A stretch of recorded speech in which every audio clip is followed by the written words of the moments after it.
right, yesterday's medium-term budget policy statement showed something of an improvement in South Africa's financial position. Finance Minister Enoch Godongwana said that South Africa's debt could stabilise soon. That's the good news. Let's get another take. We're joined by a prominent commentator on South Africa's economy, Chief Economist at Pan-African Investment and Research Services, Dr. Iraj Abedian. Iraj, thank you. It's been broadly welcomed. Is this a good news midterm budget? I think I would rate it as 50-50 to the extent that on the positive side, we see the revenue collection is improving thanks to SARS rejuvenating, restoring its credibility, its internal systems, and collecting better and enforcing better tax morality. And of course, we've had good commodity prices. And importantly, the commissioner yesterday clarified that not all the extra revenue collected was from commodity prices. It was also because other sectors, importantly manufacturing and financial services, also generating more. So all in all, those are the good part of the budget, of course expected to continue, but there are a lot of negative and a lot of what I call it fiscal booby traps that could potentially trip us. Yeah, we still have incredibly low growth. At least, like you say, some sectors are performing. But for how long? Is that what you're saying? Yeah, I think I'm saying that we can't rely on low growth. A growth of 1.7, 1.9 is not something that creates sustainability, nor does it help government's consolidation, and neither it helps with the social delivery that requires growth of north of 4% on a sustainable basis to be able to break the back of poverty, break the back of unemployment, and so on. Importantly, and the minister sort of alluded to it in between the lines, our economic structure is weakening. I don't want to use a strong term like crumbling, but not only energy continues to be an obstacle to economic growth, but now other network industries such as Transnet, rail, ports, fuel, water, and these are huge obstacles to economic growth. And the minister sort of mentioned it to cover his ground, but really did not offer any solution. Yeah, he did mention the power crisis and a logistics crisis, so something that we also face, and spoke about fixing rail. But the amount, I think it was 2.9 billion as an initial amount, is that enough when this is said to be crucial across the economy?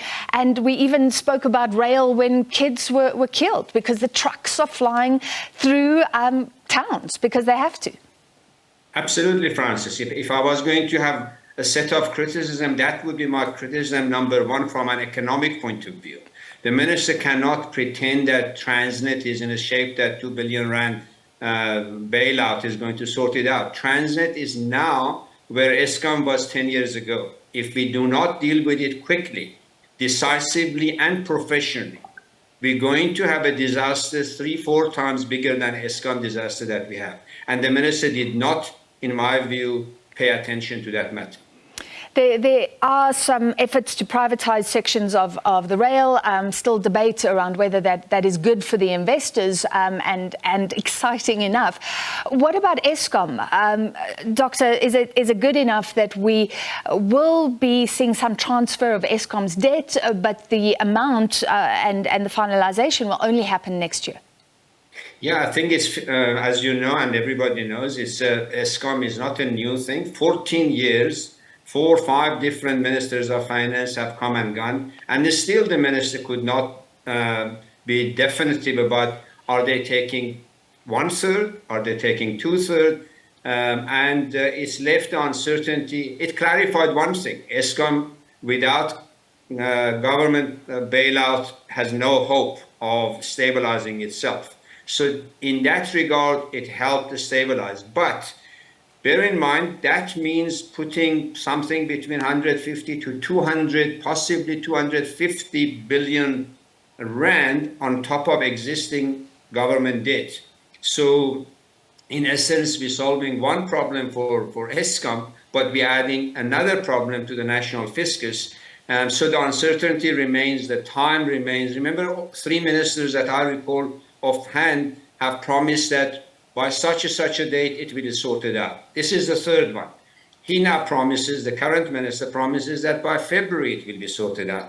Do I have trust that they will sort it out, or will they come up with an excuse next Friday, next February, next March to say, well, it was too complex, we give it another 6 months. These are the unfortunate parts of as one of my colleagues mentioned, is that on pay-as-you-go fiscal policy planning. All right, so you're saying it's not strategic, it's not comprehensive, it's not far-reaching enough, in your view.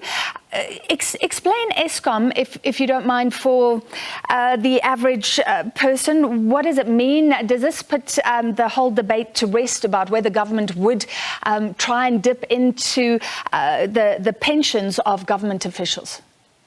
What it essentially means that government next year, if, for example, decide to take 2/3 of the 400 billion gap on the balance sheet of Eskom, they will take 250 billion rand. They issue bonds, and those who are interested, they'll buy it.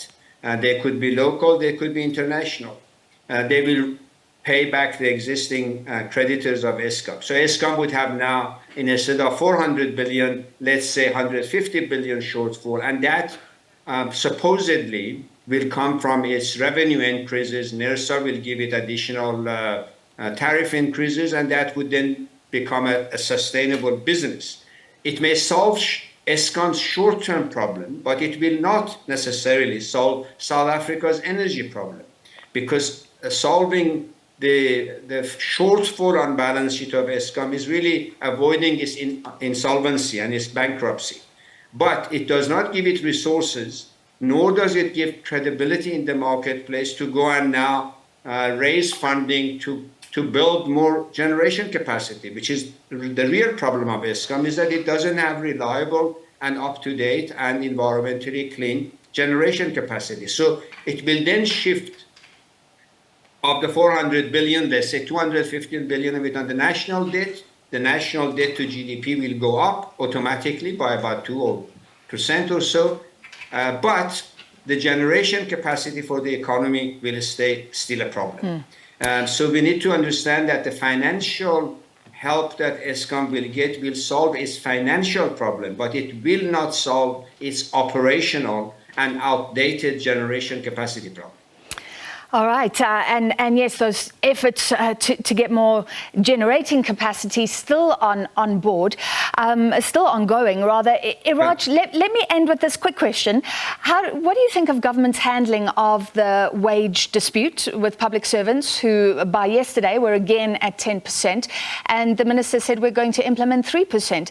The danger of a strike looms, and who knows what they will settle on. Seemingly there's not certainty around that, actually. Absolutely. But I think the bigger issue that I alluded to it earlier, fiscal planning requires reliability over the medium term. You do not want fiscal policy to become a source of uncertainty, such as we don't know what next year's wage bill will be. We don't know what bailout government will or will not give.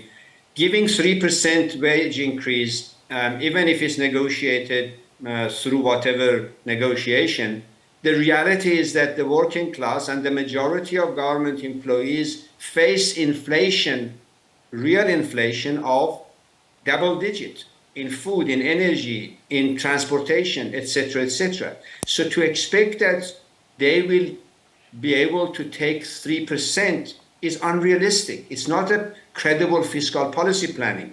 The government may have the legal right to enforce it, but it's not going to create a stability, predictability, and legitimacy for fiscal policy. So in that, again, fiscal policy, in my view, has come short of the mark by doing and taking some tough decisions that are credible, legitimate, and sustainable. All right. Thank you very much for your analysis tonight, Chief Economist at Pan African Investment and Research Services, Dr. Iraj Abedian.